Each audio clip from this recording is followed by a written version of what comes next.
Shalom Aleichem, everyone. We are continuing Hachzig's learning of the Pele Yoetz. Today is day number 79, Friday, Erev Shabbos, Kodesh, Shabbos Chol Hamoed. Good to everybody. We're talking about Einas Devarim, which is the painful and hurtful words that you could say to somebody else. And as we mentioned yesterday, how careful you must be to make sure that you don't say anything that's going to hurt their feelings, because if you do, Einas Devarim, that's it, you just transgressed an Isser, a prohibition in the Torah. Rabbi darkam kesalamai. Many of the Amaratzim, the ignorant people, their pathways are crooked and foolish. Shemitzarim es chavreim derech schaik. They pain their friends by making jokes. V'kalus roish, lightheadedness. K'tei la'arvei simcha shahalulus. They think that they're making good jokes and they want to increase the joy of foolishness and the like. But really, the things that they say are hurtful and spiteful. It's like someone that is just like throwing the arrows and the darts.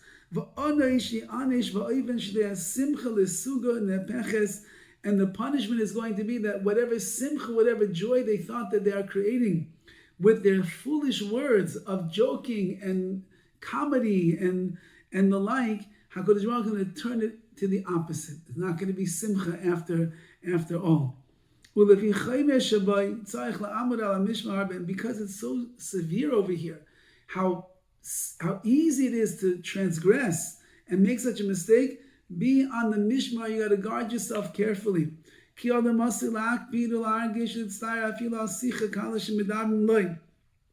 Many people get bothered by even small amounts of conversation that are said in the wrong way to him.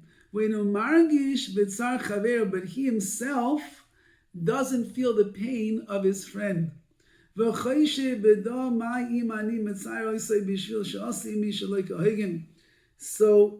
the Pele Yoetz over here, he thinks to himself, so what's the big deal if I end up hurting this guy a little bit? He didn't treat me in the right way. Meaning, says the Pele Yoetz, sometimes you'll have people offend you, and they hurt you, and they embarrass you, they shame you, they cause you pain with their words. So you say, what's the big deal? If I end up shooting back a sharp comment and remark to him, Hadin imi litzaro, I'm entitled now to cause him. He caused me pain, I'll cause him pain. And if I'm just making some kind of a joke, I just make a joke about him. There's no real tsar, there's no real pain that I'm causing him. That's the way of people. However, Shlomo Melech said, what is the benefit of schreik, of laughter? You could still hurt people's feelings. And therefore a person is going along and he's making jokes with people and he's cutting them down and he's hurting their feelings and he's doing things with his sarcastic way and it's just a joke, what's the big deal? And he has no regrets over all the bad things that come out of his mouth, hurting another human being. He doesn't think that what he did is a sin. But you have to know, you are not allowed to hurt somebody else with your words, even if they already hurt you. Unless you are giving this person some kind of rebuke and it's coming from a place of love, not anger. Normally when somebody hurts us, we're angry with them, so we want to get back at them. I'll give you techacha. You open your mouth like that, I'll give you rebuke. Says the Pele Yoetz, if you're coming out of ava, you feel bad for this person. He thinks it's okay to embarrass people. He thinks it's okay to put people down. He thinks that it's okay to say words that are hurtful and painful to others. So, because I love this Yid so much, even though that he hurt my feelings, it's not about my hurt feeling, but how could a Jew act in such a way? If you're coming to give techacha, rebuke in that way, says the Pele Yoetz, you're allowed to. However, if you're coming to take revenge, then you're over on the prohibition of leisikum. You can't take revenge. If the reason that you're going to cut this guy down right now with your words, or you're going to be mechiach, you're going to rebuke him, is because you want to get revenge for the person who hurt you, that is a prohibition in the Torah you can't do. Certainly when the Torah commanded us, it says you're not allowed to oppress and pain your friend. Of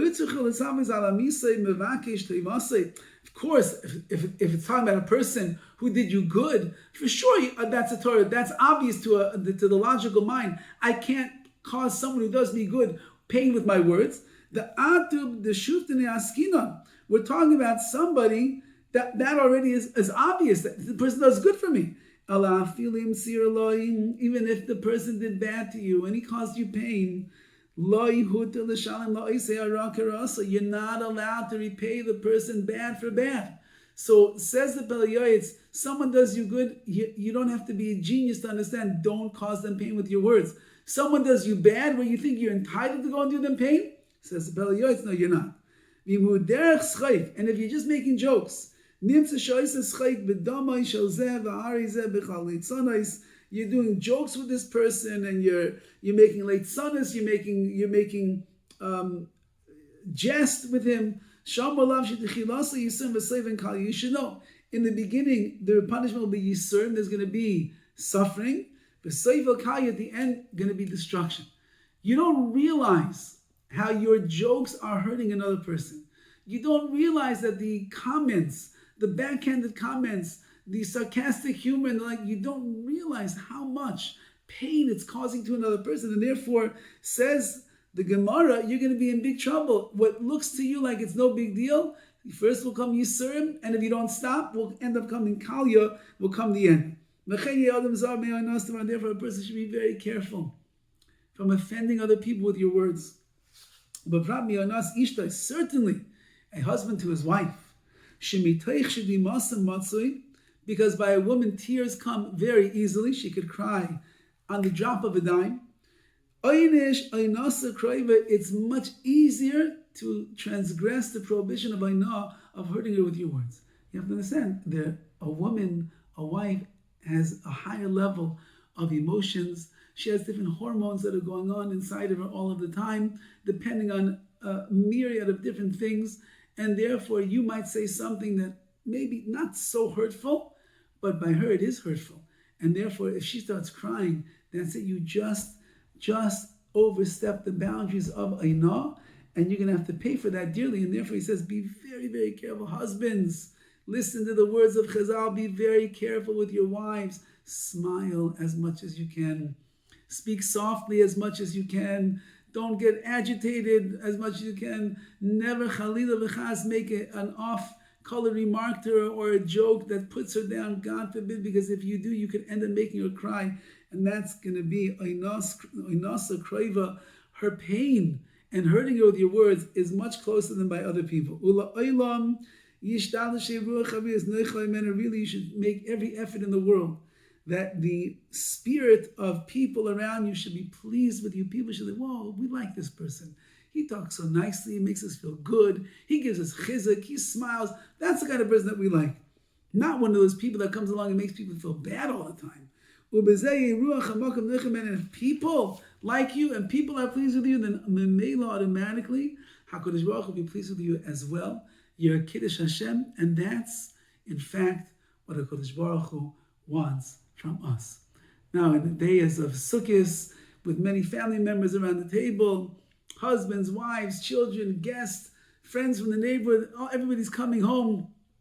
We have certainly a lot that we could practice over this Yontav, not to say oinos devarim, not to say hurtful words, not to be silly and frivolous in our comments, not to say things that could end up hurting or embarrassing a person, not to be sarcastic with people that don't appreciate the sarcasm in general. It's not a good idea to be sarcastic.